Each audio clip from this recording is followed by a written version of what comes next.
Analyzing graphs. In this video, you'll learn how to use graphs to compare and contrast situations that involve exponential decay. You'll also learn how to use information from a graph to write an equation that represents exponential decay. So exponential growth represents a quantity increased by a fixed percentage. The graph curves upward as x values increase. And exponential decay represents a quantity decreased by a fixed percentage. The graph curves downward, approaching zero, but never reaching it. So let's look at an example. The value of some cell phones change exponentially after their initial release. Here are graphs showing the depreciation of two phones 1, 2, and 3 years after they were released. So we can see that the x-axis on both graphs represent the time in years, and the y-axis represents the value. So we're going to decide which phone is more expensive to buy when it is first released. Since the time or years will be zero, we'll be looking at the y-intercepts for when the phone was first released. So in graph A, we can see the initial value was $1,000. And if we look at the y-intercept on graph B, then we see the initial value was $840. So phone A had a higher initial value when it was released. Now let's write an equation that relates the value of the phone since release for each phone. Let's start with phone A. So we'll take our exponential equation. We know our initial value was $1,000. So our value of A will become 1,000. Now we'll try to find B. So we'll write down our first point of 0, 1,000, and we'll look at our next point of 1 and 600. We're going to find the change by dividing our second point by our first point. So we'll divide 600 by 1,000. These numbers are kind of large, so we can simplify this to 6 over 10, which would give us 3/5. So 3/5 will be our B value, and now we have an equation for this graph.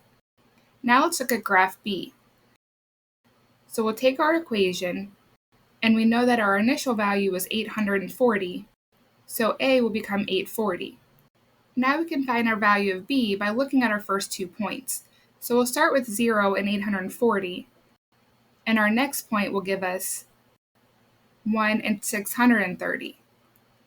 So we'll divide 630 by 840, and this will simplify to 3/4. So now we have our B value of 3/4, and our equation is complete. In our next example, we're going to use this graph to create an exponential function that represents a relationship. So we'll take our exponential function, and we'll look at the y-intercept, which in our case is 1,200. So A will become 1,200. Now we need to find B. So we'll start with our first point of 0, 1,200, and our second point, which happens at 1 and 720. We'll divide the 720 by 1,200, and simplifying this will give us 72 over 120, or 3/5. So now we can put this in for B, and now we have an equation.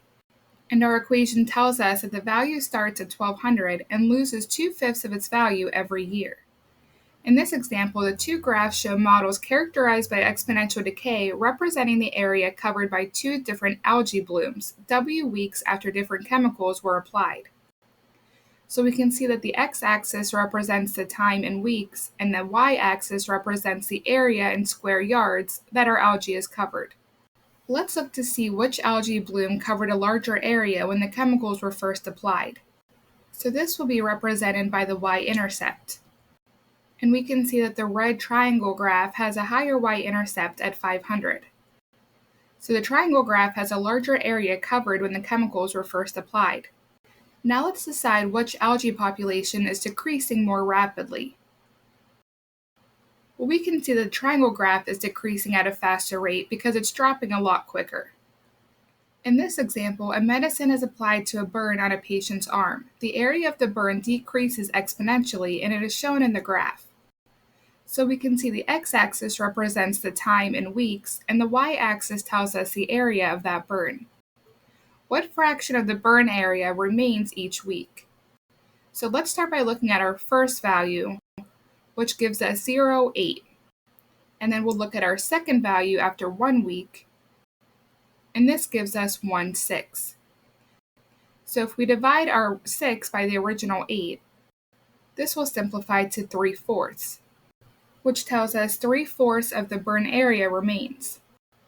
Now let's write an equation representing the area after t weeks. So we'll take our exponential function, and we know that b is 3/4 because we just found that on our last question. And a is represented by the y-intercept. So a becomes 8, and now we have an equation for this graph. Now let's recap what we've learned. Graphs are useful for comparing relationships. Graphs of exponential functions can show us the starting value and the rate that the function changes.